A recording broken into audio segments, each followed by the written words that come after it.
As a good PM, you need to define the metrics that are important to the product success. What is the North Star? AARRR and AARRR metrics. Today we're going to talk about 3 types of metrics that I really like to use and that have been very helpful. One is called AARRR or Pirate Framework.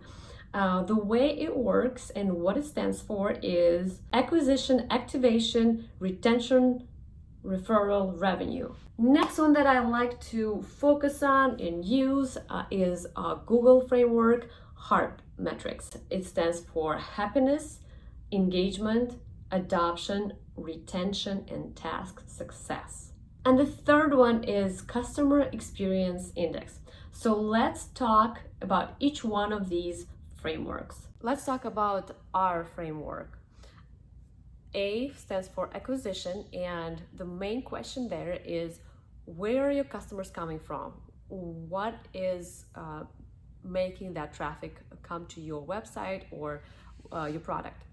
And when you're looking into that information, you want to see which of the channels bring more customers who actually end up buying your product, and which of the channels don't really work that well, which equals how much money you actually invest in it per customer, and if you're losing money there or still making some.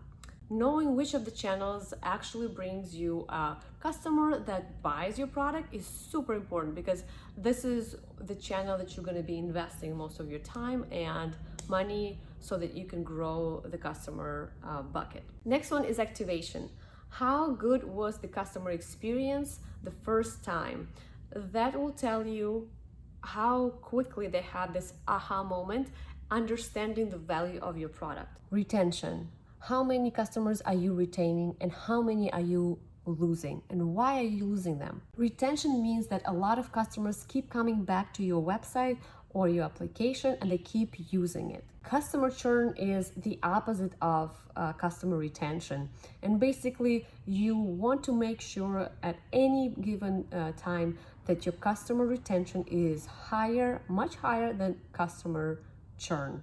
Referrals, that is the most savvy way to market in a very cheap way. In your customer bucket, you should have people who rave about your product. You should have those people who are promoters of your product. So you definitely want to also highlight them and communicate with them even more, because they are your salespeople who you don't even have to pay. And lastly, revenue. How can you increase the revenue for your product? And each customer has a lifetime value, which means while they were subscribing to your product or using it, paying for it, there's a number that they've spent through years or months that they were using it. The higher the number, the better, clearly. And so what are you supposed to do to increase that revenue?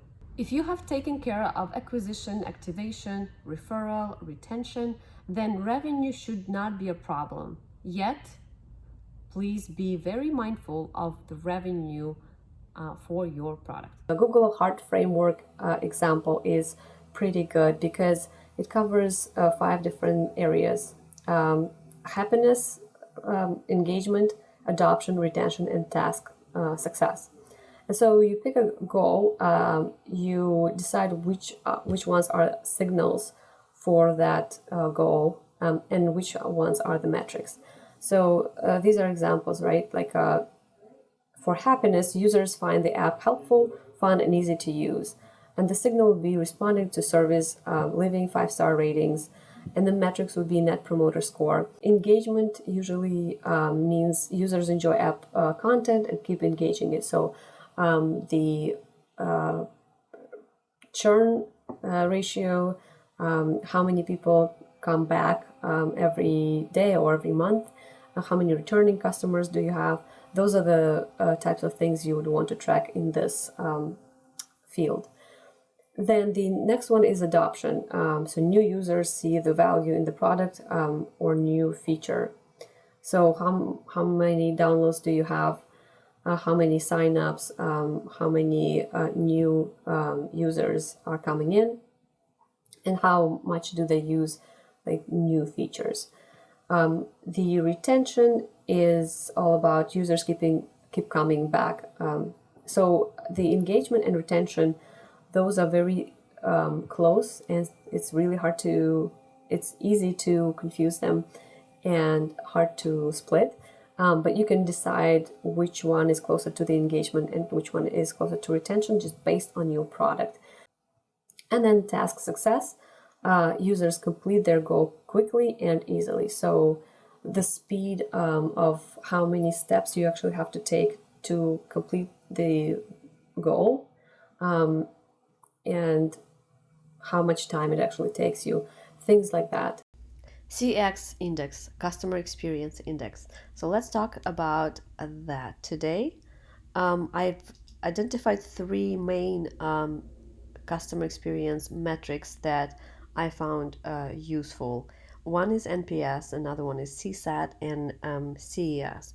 NPS stands for Net Promoter Score, and overall it shows who your audience is, and it breaks it down to the promoters, people who really love your product and would recommend it to others, the passives, and the ones who don't have a good experience with the product.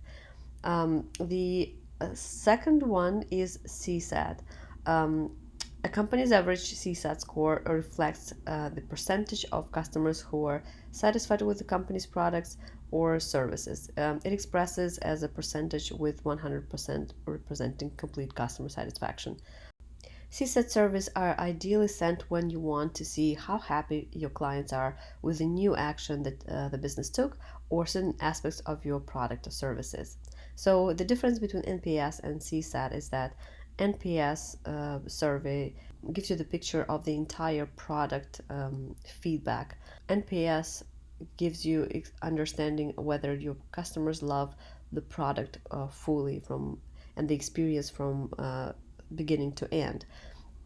CSAT is mostly focusing on the experience of specific new features or any sort of changes in the product. CES stands for Customer Effort Score.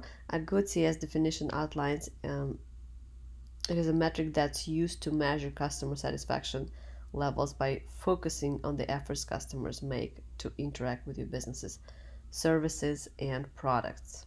Basically, with CES, you ask for a customer to say how easy it was to go through the product versus asking directly if they like the product.